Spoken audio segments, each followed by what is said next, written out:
वाढत जाईल आकडा. कारण मी सर्वप्रथम आदरणीय प्रधानमंत्री मोदीजींचं अभिनंदन करतो. खरं म्हणजे ये मोदीजी की गॅरंटी का कमाल है असं म्हटलं तर वावगं ठरणार नाही.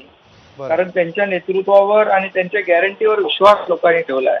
महाराष्ट्रापाठोपाठ दिल्लीमधील मतदारांनी देखील मोदीजींच्या नेतृत्वावर विश्वास व्यक्त केला आणि त्यामुळे हा विजय 27 वर्षानंतर यांना मिळाला आणि केजरीवाल देखील स्वतः याच्यामध्ये पराभूत झाले. कारण त्यांचं पण खायचे दात दाखवायचे दात वेगळे होते. त्यांनी खरं म्हणजे जे मुख्यमंत्री झाले त्याच्या मागे आशीर्वाद होता अण्णा हजारे. अण्णा हजारेंचे कष्ट, मेहनत आणि त्यांची प्रेरणा ते नंतर मुख्यमंत्री झाल्यावर विसरले आणि म्हणून म्हणतात ना, एक चेहरे पे कई चेहरे लगा लेते लोग.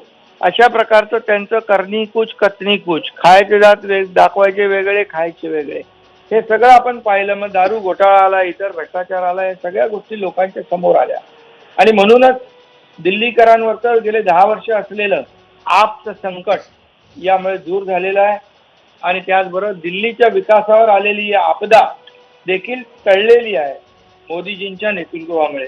आणि त्याचबरोबर संविधान खतरे में, लोकशाही खतरे में, हे खतरे में, देश खतरे में असं खोटा दावा करणाऱ्या काँग्रेस पक्षाला देखील भोपळा फोडता आला नाही. तिसऱ्यांदा त्यांनी हॅट्रिक केली. त्यांना देखील चारी मुंड्या चित व्हावं लागलं. दिल्लीकर मतदार हे यावेळेस जागृत झाले आणि त्यांनी मतदान केलं.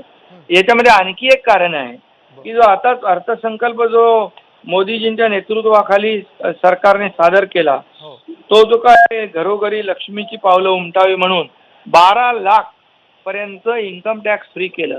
शेतकऱ्यांना योजना दिल्या, महिलांना योजना दिल्या, युवकांना योजना दिल्या आणि त्या योजनांचा देखील आणि अर्थसंकल्पाचा फायदा आणि प्रतिबिंब या निवडणुकीत पाहायला मिळालं.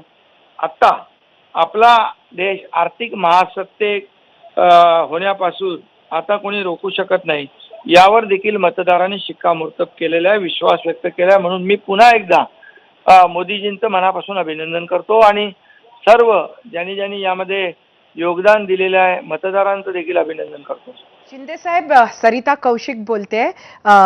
आज संजय राऊत यांनी प्रतिक्रिया या भाजपाच्या विजयावर देताना खरं तर शंका उपस्थित केली आहे. त्यांनी संशय व्यक्त करतात